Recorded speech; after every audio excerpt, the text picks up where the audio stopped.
The increasing cost of feeds is driving many farmers out of business. So in today's video, basically, we're going to show you how to fix that particular problem.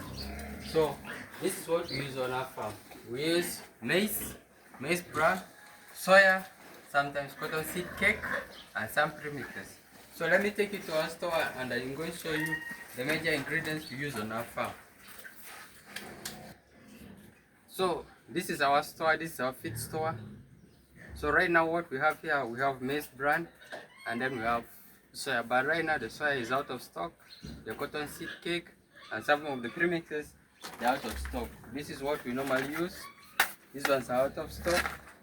This is Euroscience feed concentrate. It's out of stock. So we have also this one. It's out of stock. We are planning to restock. So if you're planning to start this project, the most important thing is you need to plan for the feeds. So what we do here is we plant our own maize, we plant our own soya, we plant most of the ingredients. We plant most of the things that we can farm, like the soya, the maize. Those are the main things that we grow on our farm.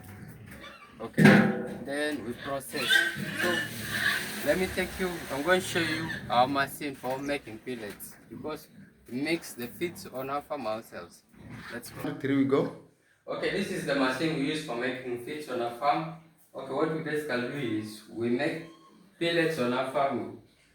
Well, okay, we make pellets on our farm for the pigs, okay, for the piglets, for the growers and finishers. So right now what we don't have is, we don't have enough power. That's why we're not using the machine. So right now we're working with the electricity company to bring the power home so that we can operate the machine. So in the next coming weeks, we're going to be mixing everything on our farm. Feel free to visit our farm so that you can learn. Because if you mix your own feeds, it implies that your profits are going to be high. So thank you for watching. See you in the next video.